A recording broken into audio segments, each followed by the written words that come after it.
On December the 11th, 1994, Philippine Airlines Flight 434 is 2 hours into the second leg of a routine flight from Manila to Tokyo.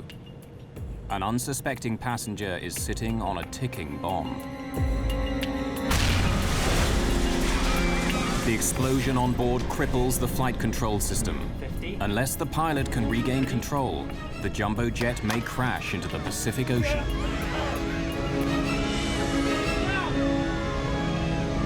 This is Philippine Airlines 434. A bomb has exploded on board. Bravo, Oscar, Mike, Bravo. The bombing is a frightening new development by a terrorist on the cutting edge of science. The way that the timing device was hidden inside the Casio watch just made the whole thing very concealable and very worrisome. But this is more than the hunt for a terrorist bomber. This is a story of how investigators make a shocking discovery. The explosion on PAL 434 is only a test for an attack on American carriers. An attack that would dwarf every other terrorist atrocity at the time.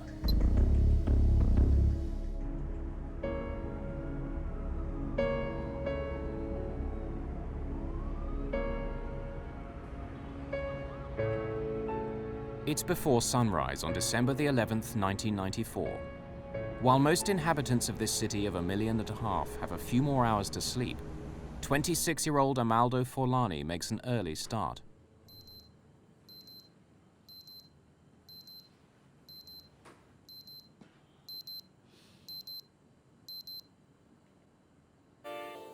Forlani is not his real name. It's the alias he's chosen for today's mission. He's actually from Pakistan, not Italy. He is putting his latest invention through an important test. Everything must go like clockwork. In his line of work, there's no room for error. He is a highly skilled terrorist bomb builder.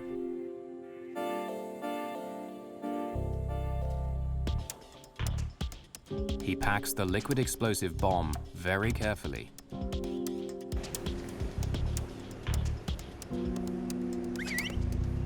From his apartment downtown, it takes less than 30 minutes to get to the airport.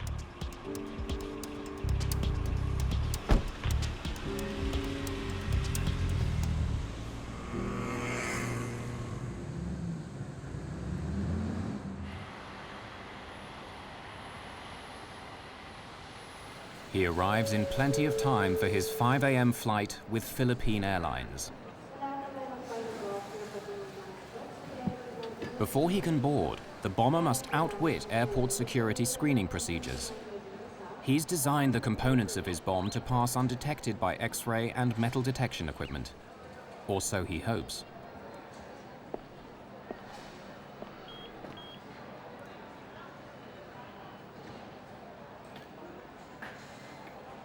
He bought the ticket as Amaldo Forlani. He's a skilled forger, and he has made himself a fake Italian passport with that identity. If his cover is blown, his career as a globe-trotting terrorist is over.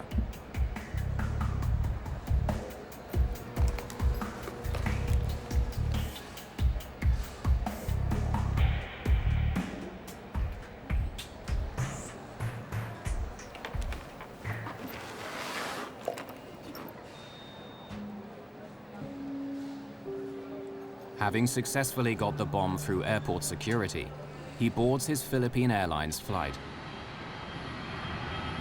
The final destination of PAL 434 is Tokyo, but there's a stopover in the Philippine resort town of Cebu, over 550 kilometers to the south of Manila. This is as far as the bomber is flying today.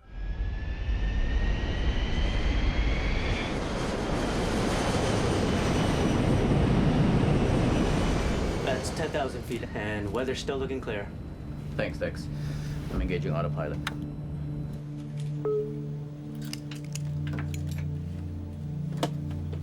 Good morning, ladies and gentlemen. This is Captain Ed Reyes speaking.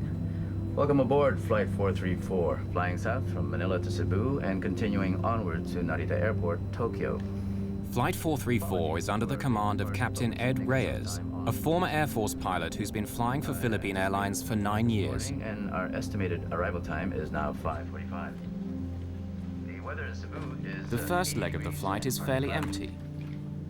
Passengers are scattered around the jumbo jet's 400 seats. After takeoff, the bomber is able to move. He chooses seat 26K, located directly over the center fuel tank in some 747s. The cabin is tended by stewardess Maria de la Cruz. She flies domestic routes and has worked for Philippine Airlines for 1 year. Can I get you some juice or coffee? Juice, please.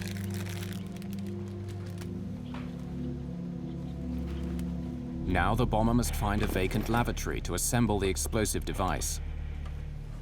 Arming the bomb only takes minutes, but requires total concentration.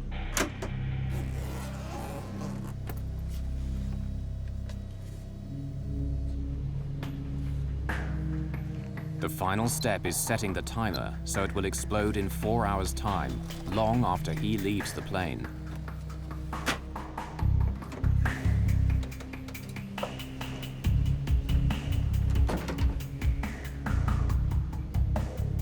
He hides the bomb in the life jacket pocket underneath his seat.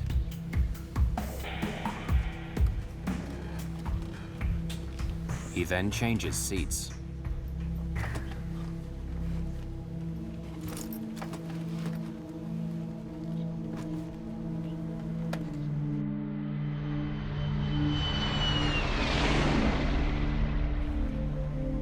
When she returns, Maria de la Cruz notices that the roving passenger has moved seats again. She will remember that he left his breakfast untouched, and that the rest of the flight passed uneventfully.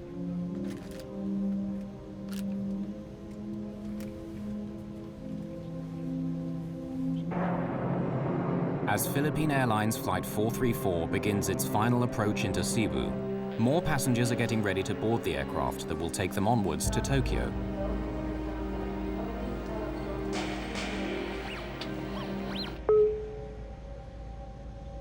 Cabin crew, prepare for landing.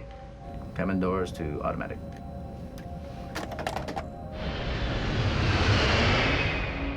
PAL 434 lands in Cebu at 6:50 a.m., and several of the passengers disembark, including the terrorist with the alias Amaldo Forlani.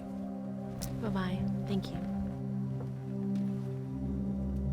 Maria de la Cruz will also leave Flight 434. A new cabin crew will take over for the 4.5-hour flight to Tokyo.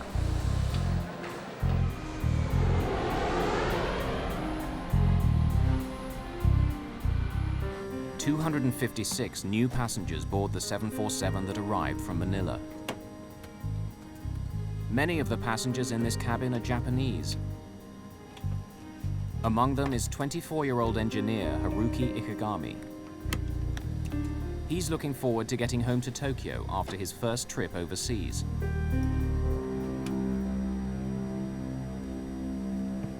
Airport congestion delays the departure by 38 minutes, but the timer on the bomb under seat 26K continues to tick.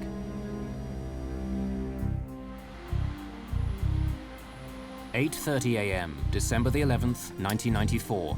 All passengers for Philippine Airlines Flight 434 are now on board for the leg to Tokyo. None of them is aware that 2 hours earlier, a terrorist planted a time bomb under one of their seats. Steward Fernando Bayot is assisting passengers in the forward cabin on this 4.5-hour flight. At 8:38, PAL 434 is cleared for takeoff. On the flight deck, Captain Ed Reyes is assisted by First Officer Jaime Herrera and Systems Engineer Dexter Comendador. Reyes and Comendador are both former Air Force pilots.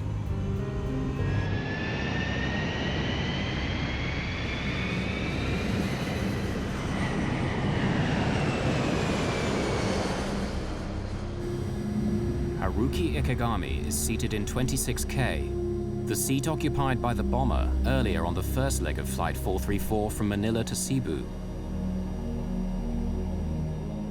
Several passengers in this cabin are co-workers, traveling with a Japanese tour group, including Keisuke Aoki and Masaharu Mochizuki. 飛行機が離陸して、順調に高度を1万 After takeoff, everything seemed normal. We were flying at 10,000 meters. I was reading a magazine, then the meal was served. After eating, I went to sleep. 31-year-old Yukihiko Usui stayed up all night on the last day of his trip, and he's ready to nap after breakfast. He's sitting in row 27, one row behind the seat vacated by the bomber 4 hours earlier. Ladies and gentlemen, this is your captain speaking. It's a beautiful day in Tokyo, sunny and 26 degrees. I expect we'll be landing at Narita Airport in 2 hours' time. 2 hours into the flight, PAL 434 is cruising on autopilot 10,000 meters above Minami Daito Island, southern Japan. To ease the pilot's workload, the autopilot remains on throughout the flight, keeping the aircraft on a constant heading and altitude.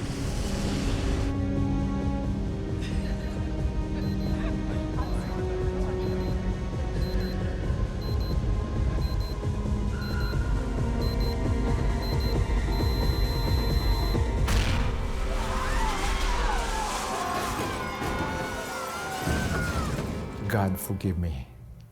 That was my inner thought, you know. God forgive me. I think I'm going to die now. Then after that, I have to do what I had to do. Oh, I've lost control! I have control. Dex, check the pressurization loss. Be prepared. Checking QRH for... Although the autopilot instantly corrects the aircraft's bank to the right, the effect of the blast is far from over. バーンというね。 There was a loud bang which woke me up. I could feel the plane expanding from the pressure. I saw smoke as well as debris falling like powder. 煙と粉ですね。 Ladies and gentlemen, please stay in your seat. で、怪我をした人が、The injured people were trying to get away from the area where the bomb was. こう逃げていくっていうか、離れていくっていうんですか。 Sit down. もう立ち上がったら、もう I stood up and saw that a lot of people were bleeding. I thought my life was over. Stay in your seat, please. The cabin crew's first priority is to stop passengers leaving their seats. Yukihiko Usui is sitting in the row directly behind the explosion. Both his legs are badly wounded. Steward Fernando Bayot moves him away from the blast site.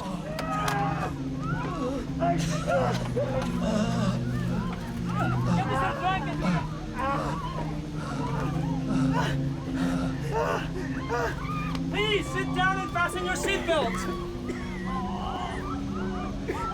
Bayot now turns his attention to Haruki Ikegami. He has been swallowed by the smoking hole where seat 26K used to be. I saw this man, only his head and his arms were peering out of the hole, so I tried to pull him out. After the struggle to lift him out, Bayot realizes that part of the lower half of Ikegami's body is missing.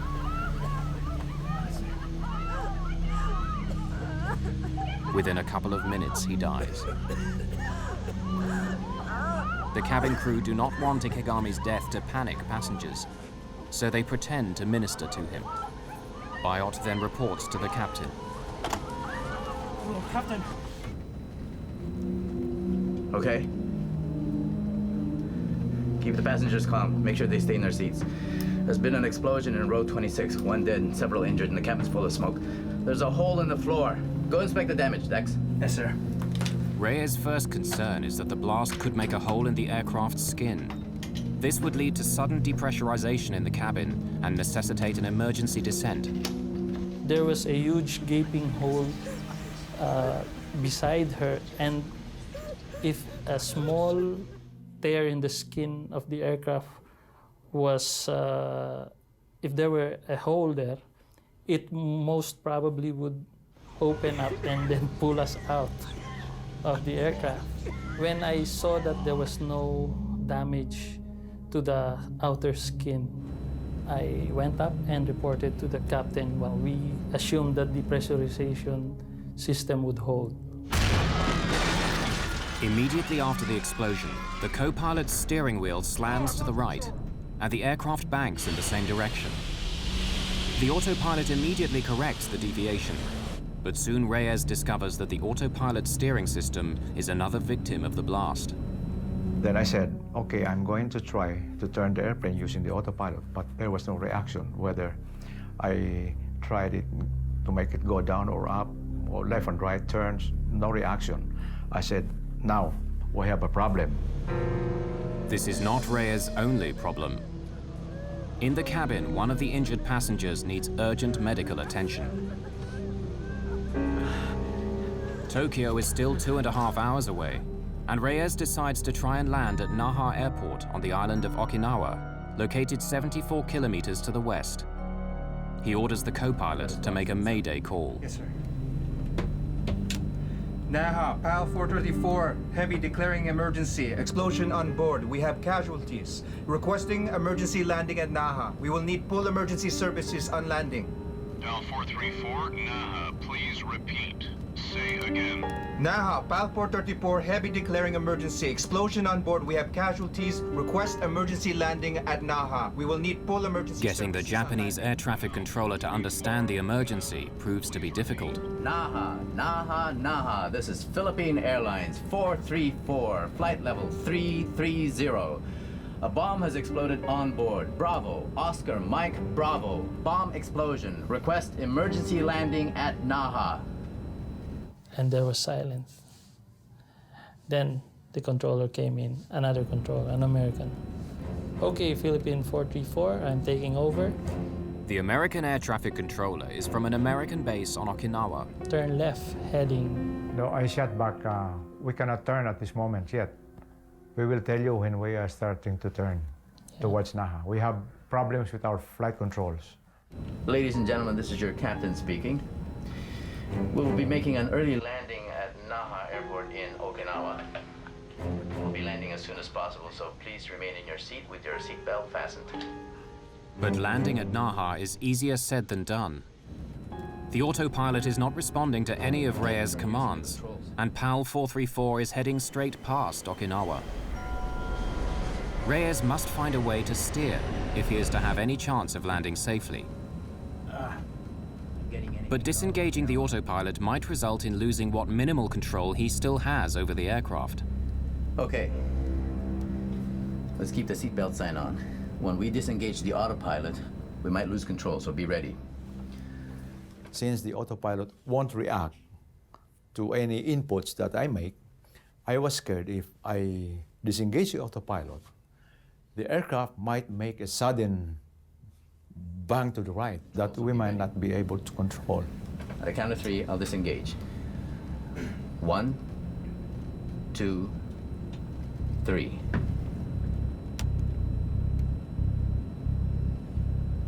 One, two, three. Nothing happened. And then there was, we were relieved. I can't turn using the controls. Looks like the explosion jammed the aileron. Dex, what's the QRH say about jammed ailerons?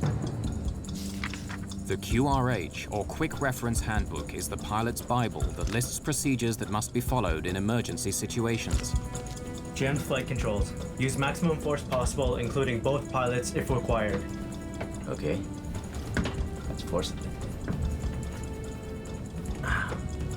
Reyes tries brute force to activate the ailerons, the panels on each wing which turn the aircraft. Since the explosion, he can only fly straight.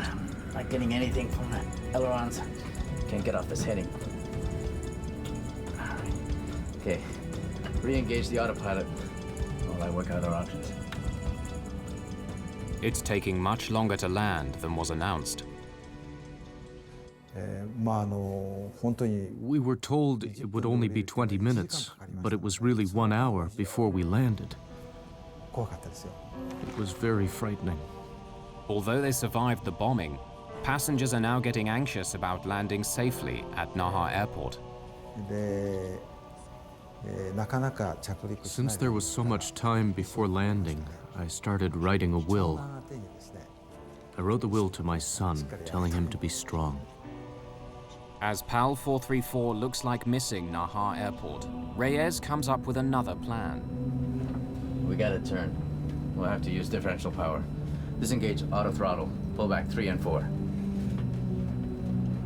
Captain Reyes increases thrust to the engines on the left-hand side of the plane and reduces power to the engines on the right. Very slowly, the aircraft starts to circle right. He then lowers his speed to make a smaller radius turn. With guidance from air traffic control, Reyes hopes that the maneuver will eventually line up with the runway at Naha. So while we were descending on low speed, I tried to test the flight controls, and there are some little reactions. The elevator is beginning to respond. Dex. The elevator is a control that makes the plane ascend and descend. 250 knots. Flaps 1 on speed. In order to land safely, Reyes will need at least minimal control over the elevator and rudder. As PAL 434 nears Naha, he continues to reduce his airspeed. Flaps 10. Flaps 10 set. Speed 225. Okay, she's turning. Sir, if we reduce our weight, we will be able to reduce our approach and landing speeds. Suggest we dump fuel. Oh, sige. Magaling. Reyes orders the systems engineer to dump 36 tons of fuel. 5 minutes, 20,000 pounds. Less fuel means less strain on landing gear and brakes at touchdown. Check.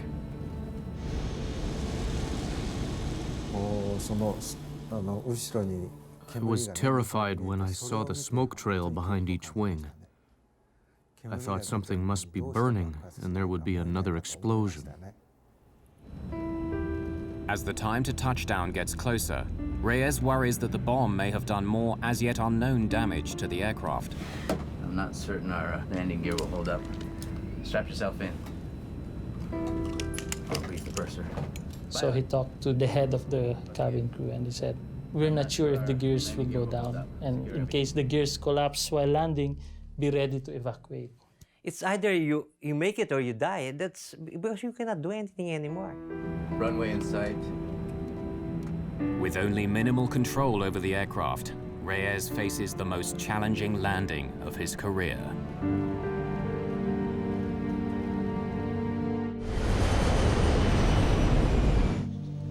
"10,000 meters above the Pacific Ocean on a flight from the Philippines to Tokyo, a terrorist bomb cripples the flight controls of a jumbo jet.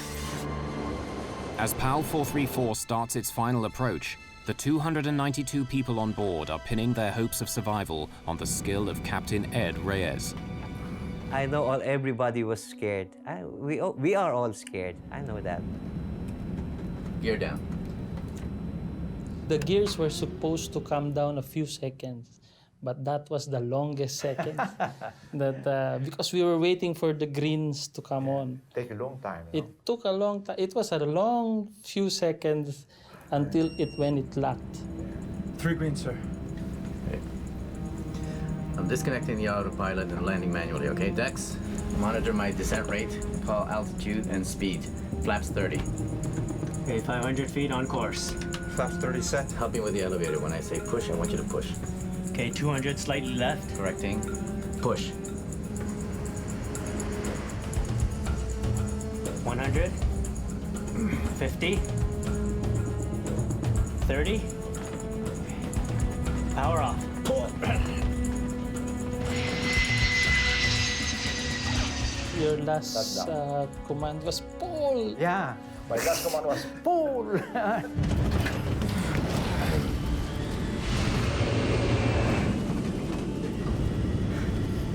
I made sure that the throttles were closed because he might give a go around and I would make sure that we would stay on the ground.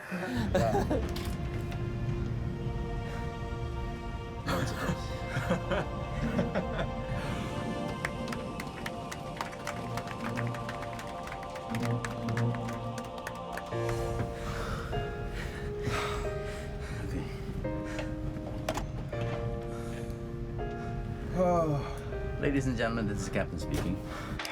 We'd like to thank you for your cooperation and your patience. Emergency crews are on their way. We'll try and get you out of here as soon as possible. Thank you.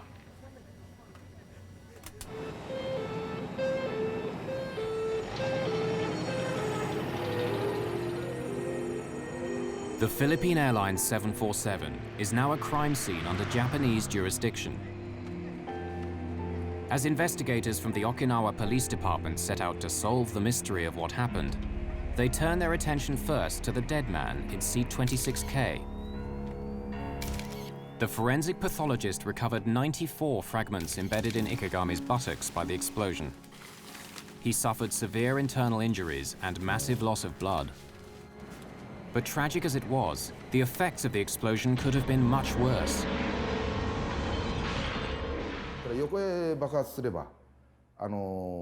If the explosion had been sideways, it would have blown a hole in the plane and caused an air pressure problem.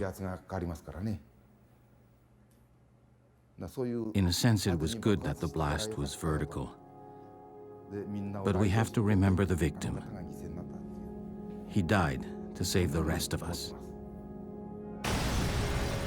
Ikegami's body bore the brunt of the upward blast, but the explosion severed the steel cables in the ceiling that control the rudder and elevator. The charge also severed the co-pilot's control cable to the right aileron, one of the control surfaces on the wing which make an aircraft bank and turn. The downward force blew a hole in the floor and could have ignited the vapors in the center fuel tank, creating a catastrophic explosion. But by chance, on December the 11th, seat 26K was not located above the tank. Fortunately for us, we took a different version, the SAS version of the 747 that day, and that specific seat for that version was 2 seats forward of the center tank. The Okinawa forensic investigators immediately start work collecting evidence from the bomb site. They begin with the largest fragments of debris and then systematically work down until the smallest particles are retrieved by vacuum cleaner. Japanese investigators cannot identify the bomb's detonator. But by separating out bits of metal, plastic, and electrical wire that do not belong to the plane, components of the bomb are pieced together.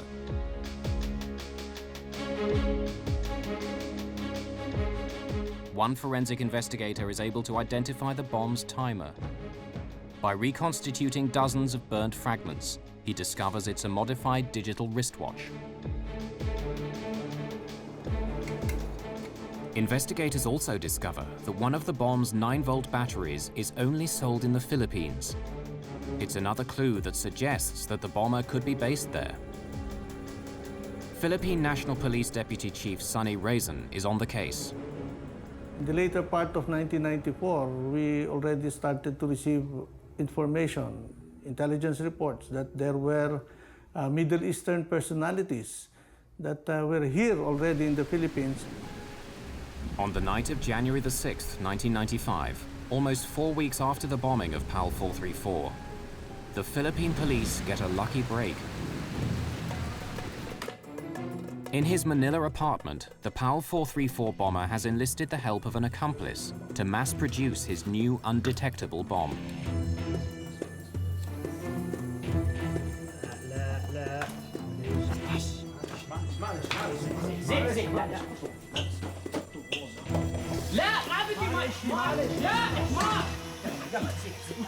An attempt to burn off chemicals gets out of hand. Acrid-smelling smoke spills out of the apartment. It attracts the attention of the doorman, who comes to investigate. What's going on? Sorry. We're playing with some fireworks, but it's okay. We put them out, and we have all the windows open inside, and we keep the door closed. It'll be fine, okay? You all open the door. No, if we open the door, the smoke comes in the hallway. You keep it closed to go out the window, okay? Come on. It's okay. It's okay. Until the smoke dissipates, the bombers decide to wait outside the apartment. The doorman isn't convinced by their playing with fireworks story, and he calls the fire department and the police.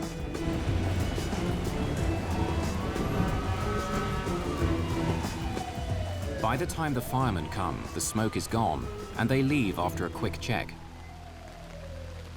The bomber now realizes he's left a very sensitive item in the apartment, and he persuades his friend to retrieve his laptop. He was too clever a guy to come back and expose himself. because all along he knew that that would be too risky for him to go back and be caught. The bomber's fear of getting caught is justified. Once Police Inspector Ada Farescal learns that they're from Pakistan, she insists on seeing their room for herself.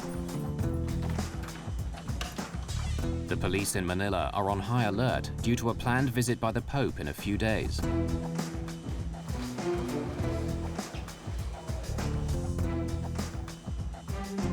What Inspector Farescal finds confirms her worst fears about the intentions of the tenants.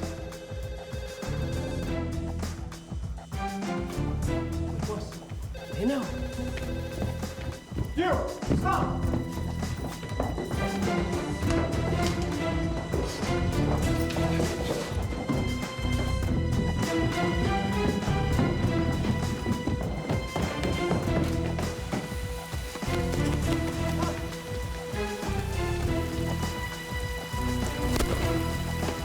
The shot distracts the apprentice and he trips over a fallen palm tree.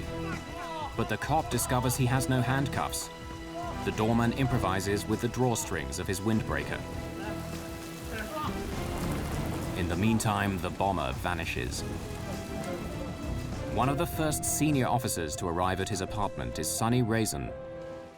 Incident at Doña Josepa apartment was the breakthrough in opening our eyes that the Al-Qaeda terrorist cell was already operating here in the Philippines. The Philippine National Police know they've stumbled onto something big, and they inform Interpol, Scotland Yard, and the FBI. When news of the raid reaches the Joint Terrorism Task Force in New York, it immediately grabs the attention of FBI Special Agent Frank Pellegrino.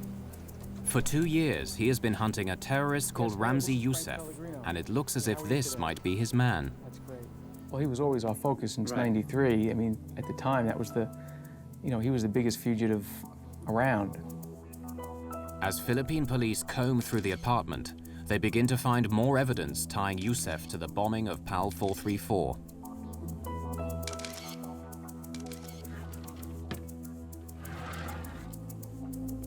There was a similarity between the watches that were found in the apartment and the type of watch that was used in Okinawa. Putting together that watch, that was the watch that was on the bomb, on that flight 434, and identifying those pieces eventually as a Casio watch, it was amazing. Youssef is a skilled forger. Investigators find several identification cards bearing various names, and photos in each of which he looks quite different. One ID card is of particular interest. So, almost there's a dig to us. The ID card used the First World Trade Center bombing date as the date that the card was issued. So we knew right away it was Youssef that had been in the apartment. They knew chemicals. The chemical dictionary was a very well-used item, underlined, highlighted, well-read, notations throughout the book, something that he used quite often. And I don't remember the exact number. I think there might have been 100 latent prints found on that belonged to him. They knew electronics. The way that the timing device was hidden inside the Casio watch just made the whole thing very concealable and very worrisome. The identification of the bomber of PAL 434 and the discovery of his bomb factory is very disturbing news for those responsible for airline passenger safety. Ramzi Youssef is an international terrorist who knows how to get his bombs past airport security. Bombs that are small, but if strategically located, can blow up a jumbo jet and kill not just one, but hundreds of people. And the bomber of PAL 434 is still on the loose.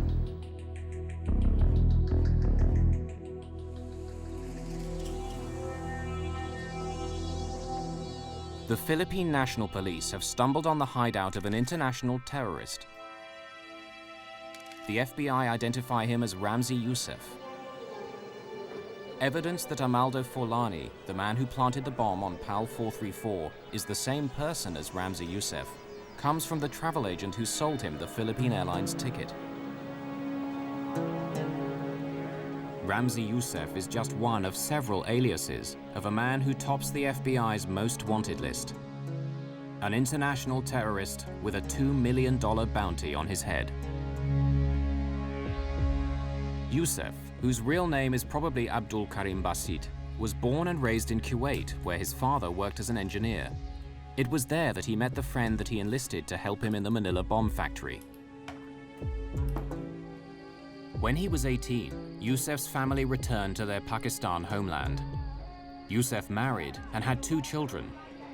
Soon after returning home, his parents sent him to study in Britain. He was taking classes both in engineering and in using the computer, so he definitely had some talent. In summer breaks from college in the late 1980s, Youssef returns to Pakistan. He puts his new engineering skills to use by teaching bomb making to militants in training camps near Peshawar, Pakistan. These camps are fertile ground for making contacts with militants worldwide.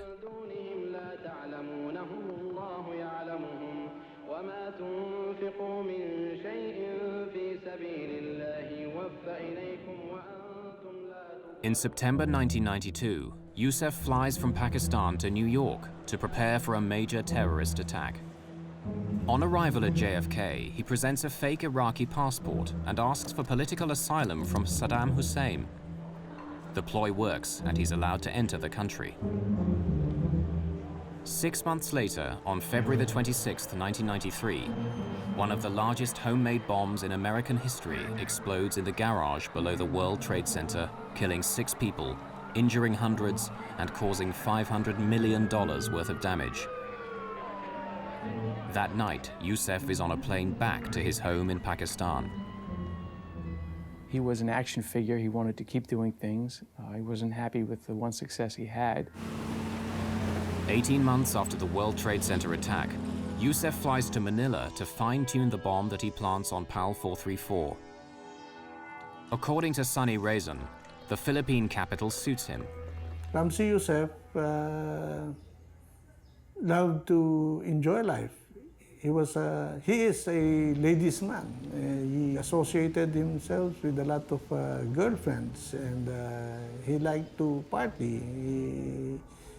He also drank a lot, see, and he enjoyed the life.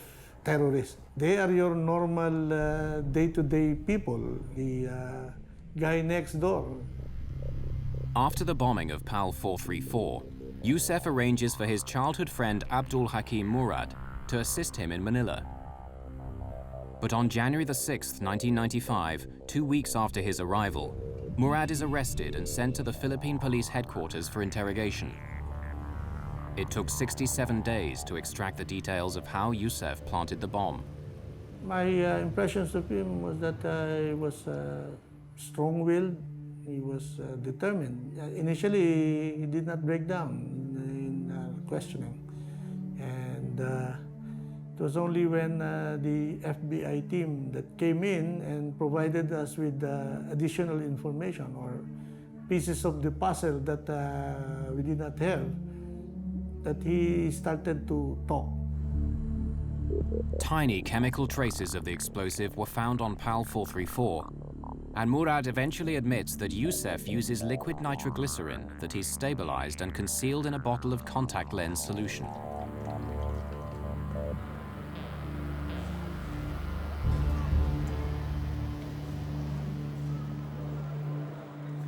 Murad also reveals that Youssef hid the bomb's potentially suspicious components in the heel of his shoes. Most airport security systems only detect metal above the ankles. I bet you he was cool as could be. He was somewhat cavalier in his attitude towards these explosives and chemicals. To carry a container of nitroglycerin on an airplane, you know, gotta be a little nuts. Murad's confession provides details of Youssef's actions after he successfully got the bomb components past airport security. Can I get you some juice or coffee? Juice, please.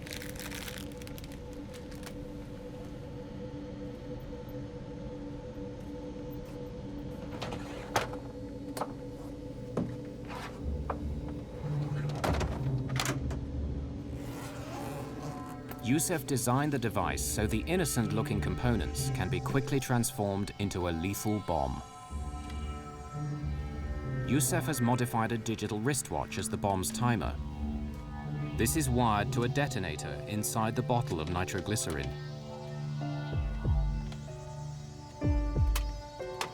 Two 9-volt batteries provide an additional electric charge to the exposed filament of a light bulb that will spark the explosion.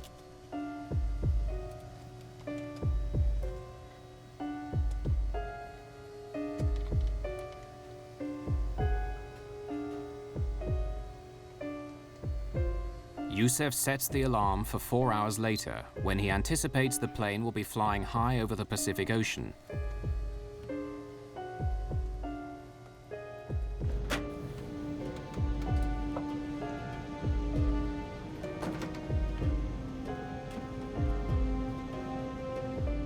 Youssef plants the bomb in a life vest pouch under his seat, a place ground crews are unlikely to inspect during the stopover in Cebu.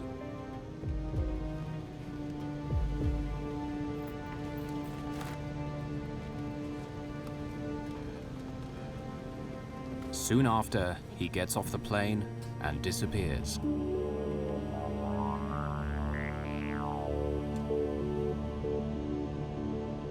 Four hours later, the time bomb under seat 26K awakes the airline industry to a new kind of terrorism.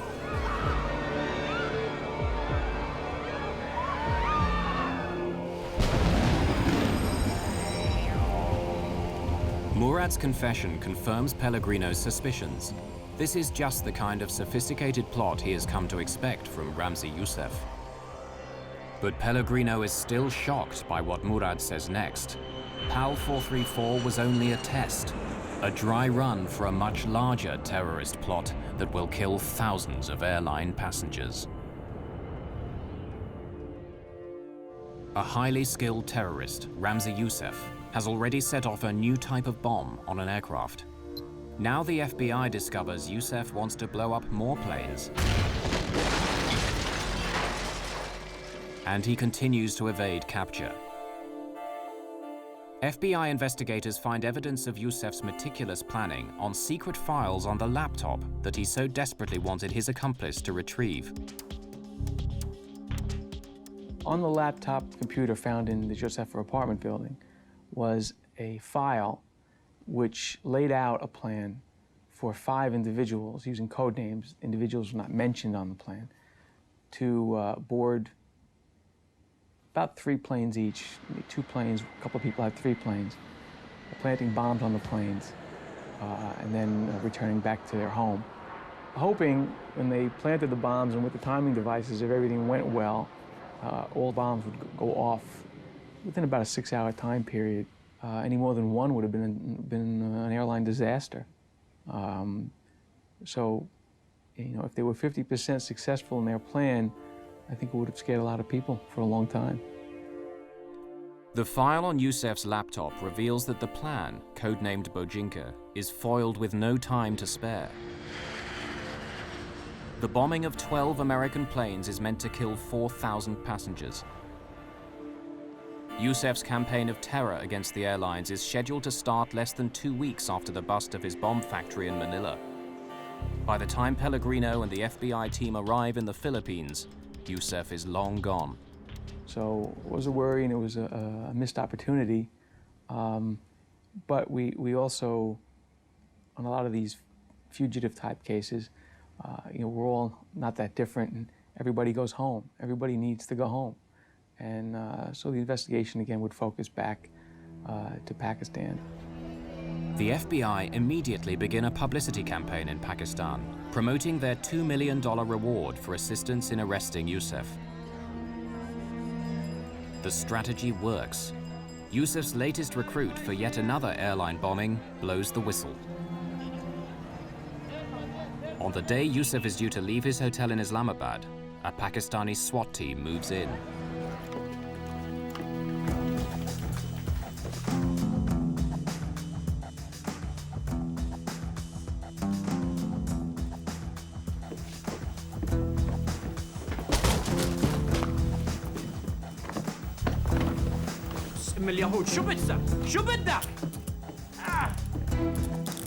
In Yusef's room are Delta and United Airlines flight schedules, as well as bomb components hidden in children's toys. Who are you? Do you have a warrant? The informer receives the $2 million bounty for the tip-off which prevents yet another airline attack. He was shocked. Did not think he would be caught. He had a certain confidence about him, and I didn't think he thought we'd ever catch up to him. Within hours of his capture, Yusef is extradited from Pakistan and put on a waiting US government plane. With the cooperation of the Japanese and Philippine governments, the FBI arranged for Yusef to stand trial in New York City for the PAL 434 bombing, as well as the earlier 1993 attack on the World Trade Center. In a convoy of federal and local patrol cars, Ramzi Ahmed Yusef was brought into New York City late Wednesday night, ending a worldwide manhunt. He was arrested Tuesday in Pakistan by Pakistani authorities and brought back by the FBI on a U.S. plane, then into custody with heavy security on the street in case of any terrorist attacks prompted by his arrest.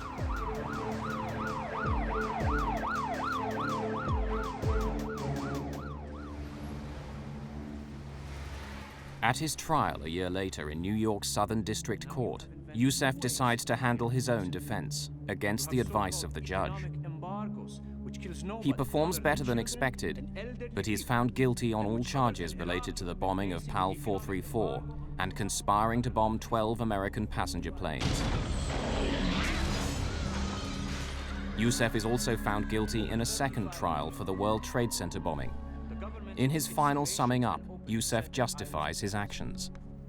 Yes, I am a terrorist and proud of it.